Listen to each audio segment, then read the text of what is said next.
নমস্কার। চ্যাপড়া নিউজ টিভির পক্ষ থেকে জানাই প্রত্যেক দর্শককে স্বাগত। আজকে আমরা চলে এসেছি খামারগাছি বানেশ্বরপুরে। এখানে এক অসহায় বোন অভিযোগ করছে যে তার দিদিকে অ্যাসিড খাই হত্যা করা হয়েছে। চলুন এখন তার মুখ থেকে জেনে নেওয়া যাক এই অভিযোগ সম্পর্কে বিস্তারিত। আচ্ছা, আপনার নামটা? নমস্কার, আমার নাম হচ্ছে শ্রাবণী রায়চৌধুরী। আমার দিদি গত 15 দিন আগে আমার দিদি অ্যাসিড খেয়ে মারা গেছে। এবং যখন ও অ্যাসিড খেয়ে যখন মারা যায় তখন জানানো হয়নি আমাদেরকে যে আমার দিদি অ্যাসিড খেয়ে মারা গেছে। আমরা অন্য লোকের কাছ থেকে আমরা খবর পাই যে আমার দিদিকে দিদি অ্যাসিড খেয়েছে, অ্যাসিড খেয়ে আমার দিদি মারা গেছে। তারপরে আমরা তাদেরকে ফোন করি, তারা ফোন রিসিভ করে না, তারা ফোন ধরে না, বারবার তারা ফোন কেটে দেয়। কিন্তু যখন বারবার ফোন করা হয় তখন তারা ফোনটা ধরে। তখন যখন তাদেরকে জিজ্ঞেস করা হয় যে কি হয়েছে, কি বৃত্তান্ত, তখন বলে যে আমার দিদির ছেলে সে জানায় যে দিদির নাকি বুকে ব্যথা উঠেছে, সেই জন্য হসপিটালে ভর্তি করা হয়েছে। আবার উল্টো দিক থেকে আবার যখন তার বউকে ফোন করা হয় তখন তার বউ আবার বলে যে না, আমার সঙ্গে একটা ঝগড়া অশান্তি হয়েছে, সেই ঝগড়া অশান্তির জন্যে মা অ্যাসিড খেয়েছে। এদের দুজনকার কথা কোনো রকমভাবে এদের মেলে না। তার আগে আমি এখানে একটা কথা বলে রাখি, আমার দিদিদের সঙ্গে অনেকদিন 4 বছর হলো আমাদের কোনো সম্পর্কে ওরা আমাদের সঙ্গে যোগাযোগ বন্ধ করে দেয়। আমার দিদির ছেলের বউ যখন ছেলের বউয়ের যখন ছেলের বিয়ে হয় সেই ছেলের বিয়ের পর থেকে আমাদের সঙ্গে টোটাল সম্পর্ক আমাদের বন্ধ করে দেয় এবং কোনো রকম সম্পর্ক রাখে না। বা দিদি কারোর সঙ্গে আমার ওর বাপের বাড়ির কারোর সঙ্গে কোনো সম্পর্ক রাখতে দেয় না।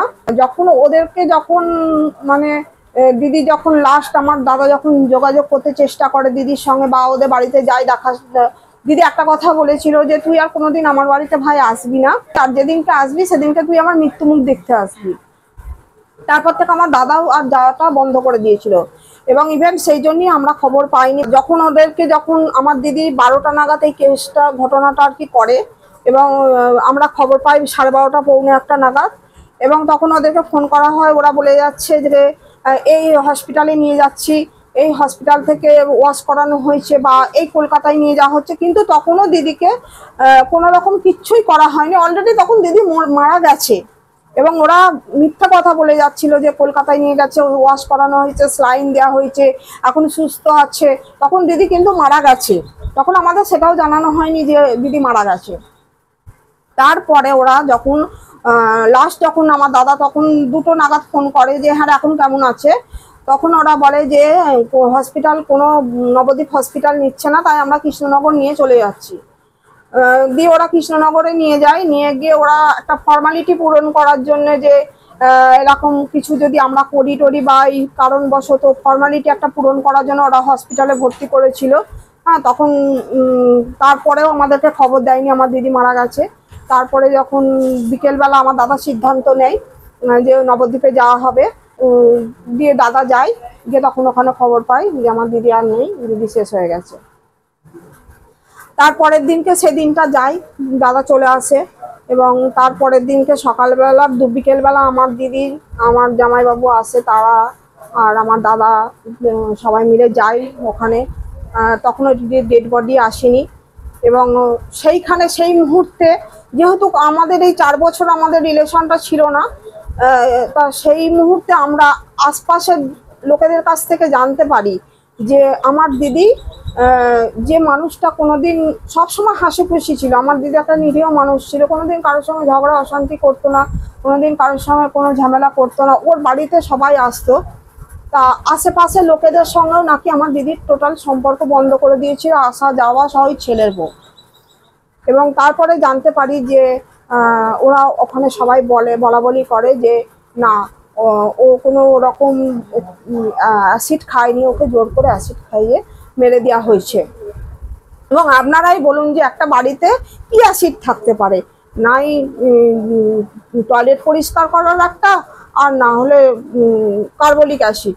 আর একটা মানুষ যখন অ্যাসিড খাবে সে কি গ্লাসে ঢেলে খাবে? সেই গ্লাসটা যেটাতে অ্যাসিডটাকে খাওয়ানো হয়েছে সেই গ্লাসটা পুরো জ্বলে গেছে, কালো হয়ে পুরো জ্বলে গেছে। হ্যাঁ, আর একটা মানুষ যখন গলায় ঢালবে তার কেন গায়ে পড়বে?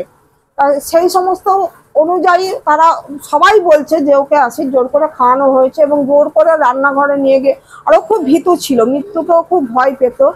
তারপরে ওই জায়গাটা থেকে আমার জামাইবাবুর কথায় আসে। আমার জামাইবাবু সেই মুহূর্তে যখন স্ত্রী মারা গেছে, এতটা নিষ্ঠুর মানুষ, এতটা নিষ্ঠুর মানুষ যে সেই মুহূর্তে তিনি পুজো বিয়ে দিতে চলে যান। এবং যখন স্ত্রীর মৃত্যুর খবর পায় উনি বাড়ি আসেন, তার ছেলের বউকে বা তার শাশুড়িকে সবাইকে বলে যে মরে যে চলে যাওয়ার সে তো চলে গেছে, আপনি তোমরা সব খেয়ে দিয়ে নাও, ও যে যাবার তো সে চলে গেছে।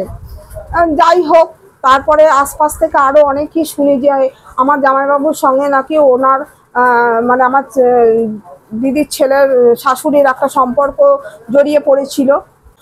টোটালি মানে দিদিকে পুরো একঘরে করে দিয়েছিল। দিদিকে পুরো কোনো রকম ভাবে কোনো দিক থেকে দিদিকে কারোর সঙ্গে সম্পর্ক রাখতে দিত না।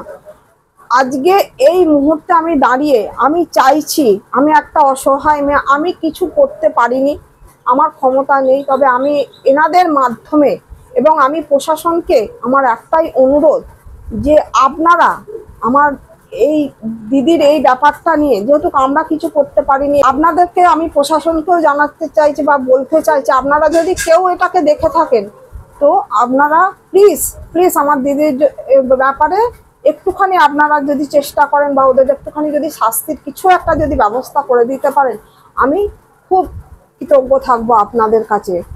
যাদের সম্পর্কে এই অভিযোগটা করছেন আপনি, তাদের একটু বিস্তারিত বলবেন। হ্যাঁ, তারা হচ্ছে আমার দিদির হাজবেন্ড স্বপন চ্যাটার্জি, তার ছেলে হচ্ছে দিদির হাজবেন্ড স্বপন চ্যাটার্জি, দিদির ছেলে হচ্ছে সুমন চ্যাটার্জি, তার ছেলের বউ হচ্ছে দোয়েল চ্যাটার্জি এবং তার শাশুড়ি থাকেন, তার নাম আমি জানি না, তিনি ওই বাড়িতেই থাকেন।